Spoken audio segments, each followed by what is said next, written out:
It's Sunday and welcome back to another Sunday budget reset where I share with you what I spend in a week as a 40-year-old living in Atlanta. Let's get right into it. So I have my budget notebook in front of me. I've already completed tracking my expenses for the week on my worksheet.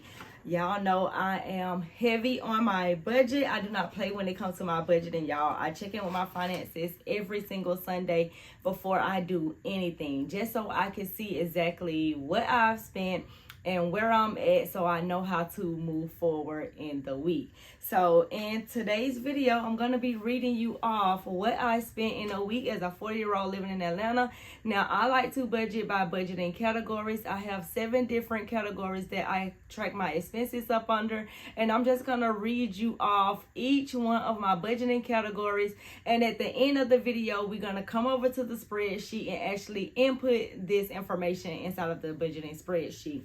So my first budgeting category is savings, and usually I save automatically. Normally I do this when I'm actually paid. So I wasn't paid this week, so there was no money that actually went into the savings, unfortunately. The next category is my home category. Now up under my home category is my utilities, my mortgage, my phone bill, life insurance, short-term disability, aftercare fees for my son, things like that. And this week I spent $1,688.94 because, of course, at the beginning of the month, I spend the most amount of money because the mortgage is actually due at the beginning of the month. So that is how much I actually spent this week so far in the home category. The next category is transportation. And up under transportation this week is gas. And usually I budget $60 a week for gas. I have 2 cars. I've been back and forth in each one of the cars. Sometimes I jump in the other car when the other car is running out of gas and I don't feel like going to the gas station, and I don't go to the gas station around my house. I go way out because I'm just like very particular on the type of gas that I actually use in my car, and I kind of like just stick with the same gas. Now, and usually I fill up on my gas every single Sunday because that's usually when I run all of my errands. That's when I usually reset for the week and things like that.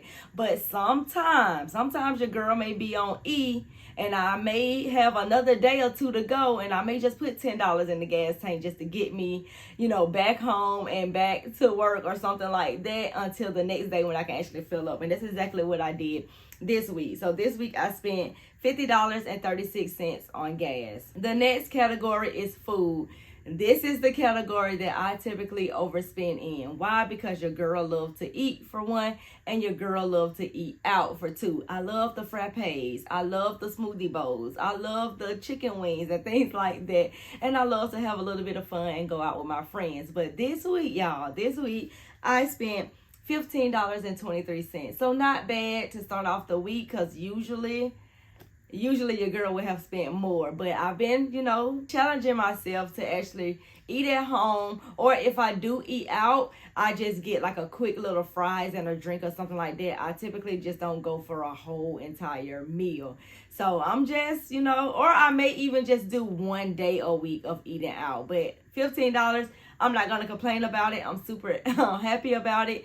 So we will see if I actually stick with that or stick up under the budget at the end of the month, because last month went over the food budget. The next category is subscriptions. Now for subscriptions, I did not have anything coming out this week, which is super exciting that no money came out for subscriptions this week. So no money was spent on that. The next category is debt. Now, y'all know that I'm trying to get out of debt. I'm trying to pay off all of my credit cards this year, along with my collection account. This particular month, last month, I actually paid off one of my credit cards, which was a Capital One Quicksilver credit card. And this month, I'm actually going to be paying off another credit card, which is the Capital One Spark credit card.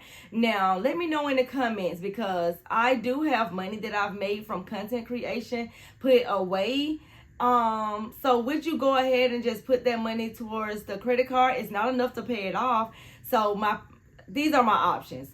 should I put money towards that credit card every single week whenever I get money in, once I put away the taxes and the expenses for the business and I have a little bit of free money left? Would you put that remaining money towards the credit card, or would you wait till the end of the month and whatever lump sum that you have, then put that money towards the credit cards? Because this is what I'm afraid of. I'm afraid of making multiple payments in 1 month that the Capital One may not allow me to continue on making, you know, that many payments. I have never made 4 payments in 1 month. So I'm not exactly sure how that will work. So right now, currently, I'm just leaving the money in that content creator checking account. And then at the end of the month, because this credit card is actually due on the 28th. So once the 28th get here, I'm going to pay the balance off. So that's my plan. But I don't know if y'all know more than I do that if the Capital One will accept me just making multiple payments throughout the month. Let me know that in the comment section, and then I would just go ahead and send the money that I have set aside already. I will go ahead and send that money over to that balance right now.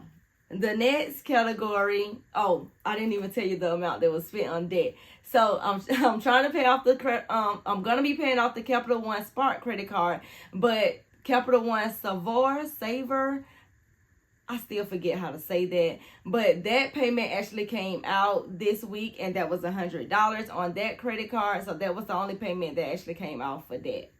The last category is everything else. And with everything else, it's just things I pretty much don't budget for. Miscellaneous spending. The things that I had that's up under the miscellaneous spending is I had to ship some items back to Amazon for my boyfriend. So I had to get a packing envelope, and then I had to pay for the shipping.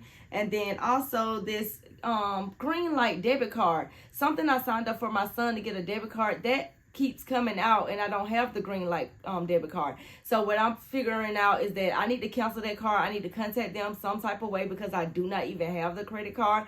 So I'm just going to contact them and cancel it. They charged me $5.99 so far, and I think last month they charged me $1.99, and I wasn't, you know, it was a red flag then. I should have caught it then, but I didn't. But this time, since it's going up $5.99, I'm definitely going to catch it now, and I'm actually going to contact them and see if I can get that card closed. So for everything else this week, I spent $18.33. So my total spent for this week as a 40-year-old living in Atlanta is $1,872.86, which I am super proud of, because usually at the beginning of the month your girl is in the 2000. I know this is close to the 2000, but it's not technically 2000s just yet. So I'm excited about it, but we're not done here. I'm going to take you over to the spreadsheet, and I'm going to input all of this information just so I can show you how I actually do it on my spreadsheet. So let's do that.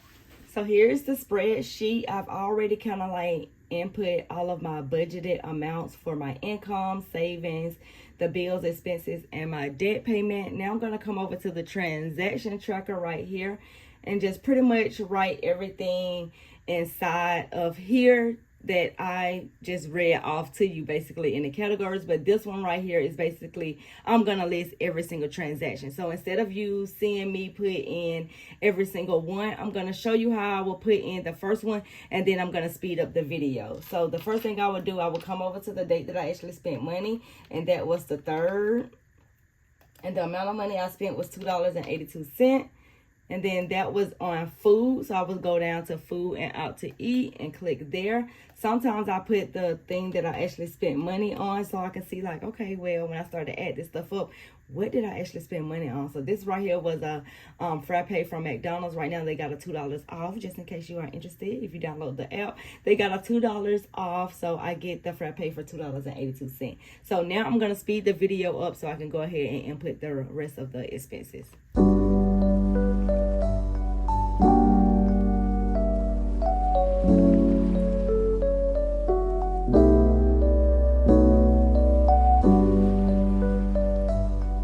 So I've got done written all of my expenses inside of this transaction tracker. When I go back over to my monthly budget, you will see right here in the actual column the amount that I actually spent. So like I said, $50.36 on gas, $15.23 on food and out to eat, everything else, $18.33. So you will actually see it right here.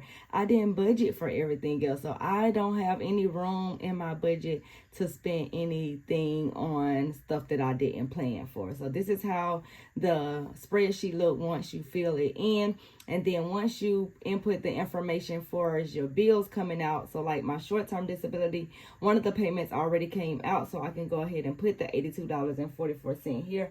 But then I like to do this at the end of the month, come back and actually fill this stuff in. So that is what I spend in a week as a 40-year-old living here in Atlanta. If you are interested in the budget workbook or the budget spreadsheet, I will link them down below, and I'll see you guys in the next video.